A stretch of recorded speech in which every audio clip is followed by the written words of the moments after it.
त्या म्हणजे राष्ट्रमाता राजमाता जिजाऊ आणि त्यांच्या पोटी 19 फेब्रुवारी 1630 रोजी छत्रपती शिवाजी महाराजांचा जन्म झाला आणि छत्रपती शिवाजी महाराजांचा जन्म झाल्यानंतर आऊसाहेब जिजाऊंनी छत्रपती शिवाजी महाराजांना सांगितलं की बाळा तुला स्वराज्य निर्माण करायचं आणि त्या दृष्टिकोनातून त्यांनी त्या ठिकाणी वाटचाल केली। रोज छत्रपती शिवाजी महाराजांना गडकोटांवरती नेलं जायचं, तिथल्या सह्याद्रीमध्ये तिथल्या दऱ्या खोऱ्या जंगल ही त्या ठिकाणी काय केलं जायचं त्यांना दाखवली जायची। छत्रपती शिवाजी महाराजांनी मग एक दिवशी प्रश्न विचारला, आऊसाहेब हे किती दिवस मी असं या गडा याच्यावरती जायचं सह्याद्रीवरती जायचं? त्यावेळी जिजाऊंनी उत्तर दिलं की ज्या वेळेस तुला कुठंच आसरा भेटणार नाही, ज्या वेळेस तुझ्यावरती सगळीकडे संकट येतील त्यावेळेस तुला हा सह्याद्री वाचवल।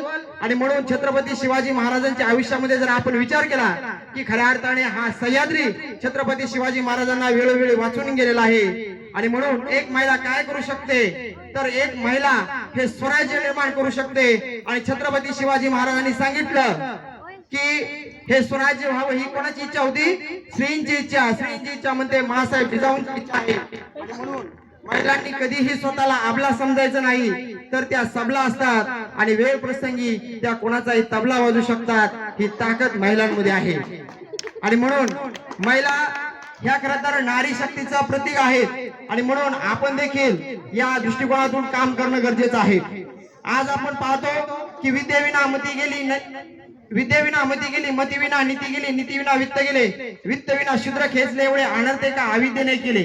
खऱ्या अर्थाने या महाराष्ट्रामध्ये महिलांना शिक्षणासाठी बंदी होती।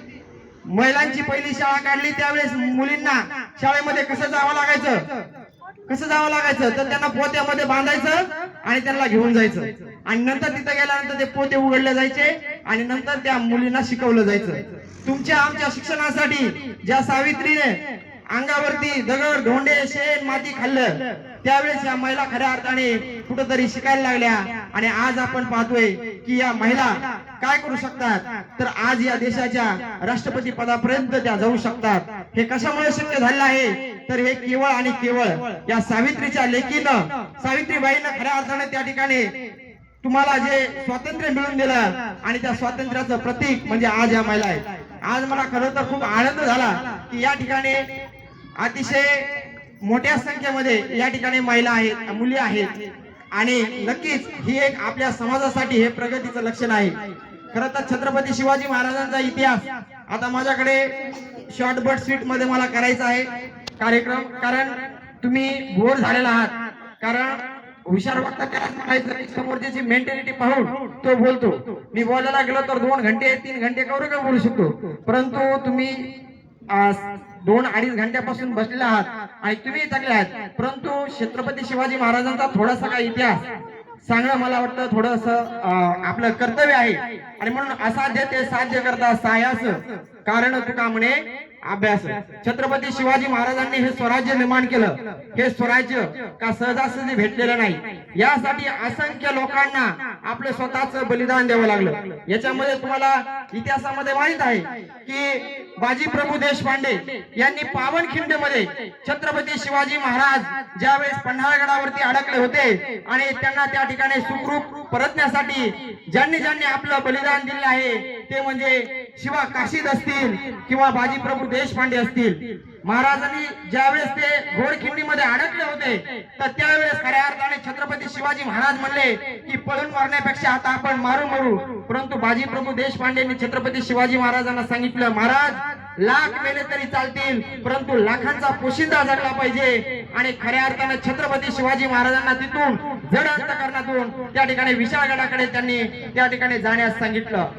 आणि जोपर्यंत छत्रपती शिवाजी महाराज विशाळगडापर्यंत जात नाहीत तोपर्यंत मी ह्या ठिकाणी एकाही शत्रूला पुढे येऊ देणार नाही, ही छत्रपती शिवाजी महाराजांना बाजीप्रभू देशपांडे यांनी दिलेली कमिटमेंट होती। आणि ज्या वेळेस विशाळगडावरून तोफेचे आवाज आले त्याच वेळेस छत्रपती शिवाजी महाराजांना दिलेला शब्द खऱ्या अर्थाने जर कोणी पूर्ण करून दाखवला असेल तर ते म्हणजे त्या ठिकाणी बाजीप्रभू देशपांडे आहे। आणि म्हणून असे असंख्य मावळे त्या ठिकाणी आपल्या जीवाचं प्राण देऊन खऱ्या अर्थाने त्या स्वराज्यावरती त्यांनी ते आपलं प्राणार्पण केलंय आणि त्यावेळेस खऱ्या अर्थाने छत्रपती शिवाजी महाराजांचं हे स्वराज्य निर्माण करायला ते ठिकाणी तयार झाले आहेत। आणि म्हणून जीवनामध्ये मित्र खूप महत्वाचे आहेत. आपल्या जीवनामध्ये आपण जे सवंगडी निर्माण करतो तर ते कसे असले पाहिजे, मित्र कसा असला पाहिजे, सुदाम्यासारखा आणि श्रीकृष्ण सारखा असला पाहिजे. मित्र कसा असला पाहिजे, कवी कलश आणि छत्रपती संभाजी महाराजांसारखा असला पाहिजे. मित्र कसला असला पाहिजे तर जीवा महाले आणि छत्रपती शिवाजी महाराजांसारखा असला पाहिजे. आणि म्हणून दुःख अडवायला उंबऱ्यासारखा मित्र वनव्यामध्ये गारव्यासारखा, मित्र वनव्यामध्ये गारव्यासारखा, वाट चुकणार नाही जीवनभर तुझी, वाट चुकणार नाही जीवनभर तुझी, एक तू मित्र कर आरशासारखा, मित्र वनव्यामध्ये गारव्यासारखा, आत्महत्याच करणार नाही कुणी, मित्र असला जवळ जर मनासारखा, दुःख अडवायला उंबऱ्यासारखा, मित्र वनव्यामध्ये गारव्यासारखा. खऱ्या अर्थाने असे मित्र प्रत्येकाच्या आयुष्यामध्ये असणं गरजेचं आहे. ज्या ज्या वेळेस आपल्याला दुःख वेदना होतात त्यावेळेस खऱ्या अर्थाने बाजीप्रभू देशपांडे सारखा मित्र असणं गरजेचं आहे. आणि ज्यावेळेस छत्रपती शिवाजी महाराज आग्र्यावरती गेले असताना त्या ठिकाणी अडकून बसते आणि खऱ्या अर्थाने छत्रपती शिवाजी महाराजांनी ज्यांच्यावरती गडात गड तो रायगड असं म्हणतात, ती रायगड बांधण्याची जबाबदारी हिरोजी इंदलकर त्यांच्या मित्रावर दिली होती. खऱ्या अर्थाने बाजी त्या ठिकाणी हिरोजी इंदलकर हे गड बांधायला घेतल्यानंतर छत्रपती शिवाजी महाराज आग्र्याला गेले आणि आग्र्याला गेल्यानंतर त्या ठिकाणी औरंगजेबाच्या त्या कचाट्यामध्ये ते सापडले आणि इकडं हा रायगड बांधायला घेतला होता. हिरोजी इंदलकरांनी छत्रपती शिवाजी महाराजांना कमिटमेंट दिली की रायगड हा मी 2 वर्षामध्ये पूर्ण करणार आहे.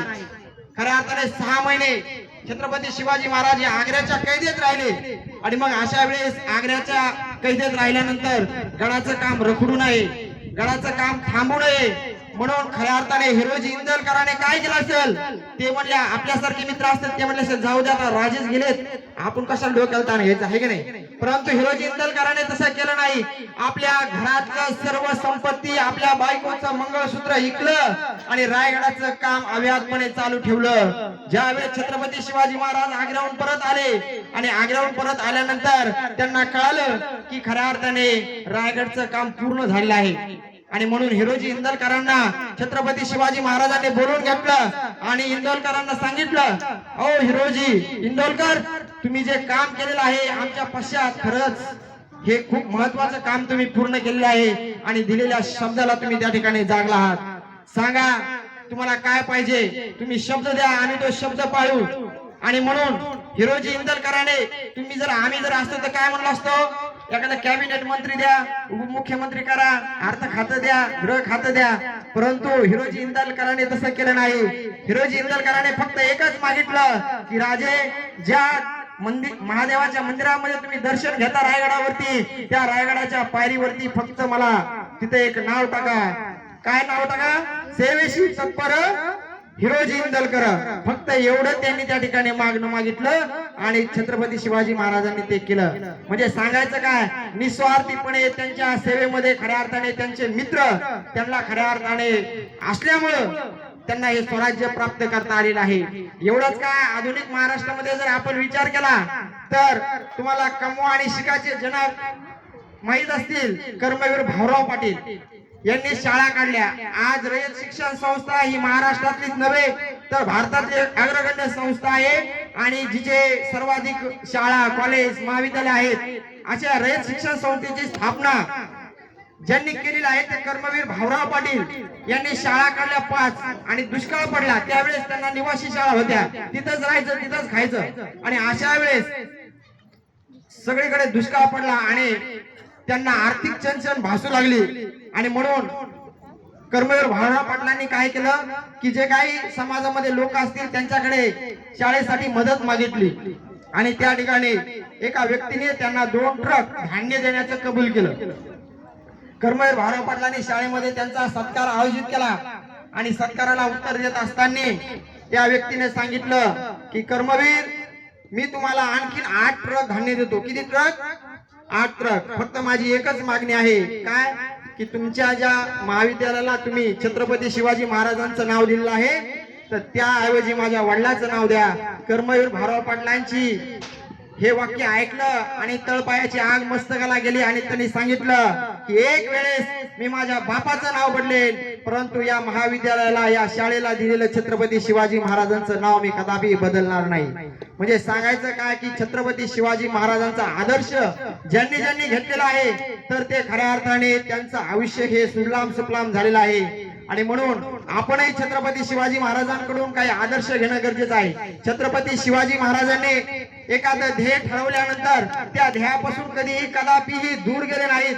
त्यांच्या आईनं त्यांना सांगितलं स्वराज्य निर्माण करायचं, तर शेवटच्या श्वासापर्यंत शिवाजी कोणाला म्हणायचं, जो आयुष्यभर जीवाशी लढला तर ते म्हणजे छत्रपती शिवाजी महाराज आहेत. म्हणून एखादं टार्गेट दिल्यानंतर, आपलं एखादं एम गोल निश्चित झाल्यानंतर त्याच्यासाठी जीवाची बाजी लावणं म्हणजे खऱ्या अर्थाने छत्रपती शिवाजी महाराज आहेत. आणि स्वराज्यासाठी छत्रपती शिवाजी महाराजांना अनेक वेळा खस्ता खाव्या लागल्या, परंतु छत्रपती शिवाजी महाराज त्यापासून कधी डगमगले नाहीत आणि शेवटपर्यंत त्यांनी त्या ठिकाणी लढाई त्या ठिकाणी लढलेल्या आहेत. संत कबीरदास कहते हैं की एक साधो सब साधो, सब साधो सब जाय. म्हणून कधीही आपण आयुष्यामध्ये एखादं टार्गेट निश्चित करा आणि त्या टार्गेटच्या माध्यमातून आपण त्या टार्गेटला पूर्ण करण्यासाठी आपण आयुष्यभर त्याच्यामध्ये लढलं पाहिजे. ते ध्येय असेल, मग त्याच्यामध्ये आपला अभ्यास असेल किंवा परीक्षेचा अभ्यास असेल, या सर्व गोष्टी आपण विद्यार्थी ते टार्गेट ठेवणं आणि त्या दिशेनं कितीही संकट आली, कितीही आपल्यावरती अडचणी आल्या, तरी त्या संकटांना न डगमगता आपण खऱ्या अर्थानं ते संकट त्यावरती आपण दिलं पाहिजे. आणि छत्रपती शिवाजी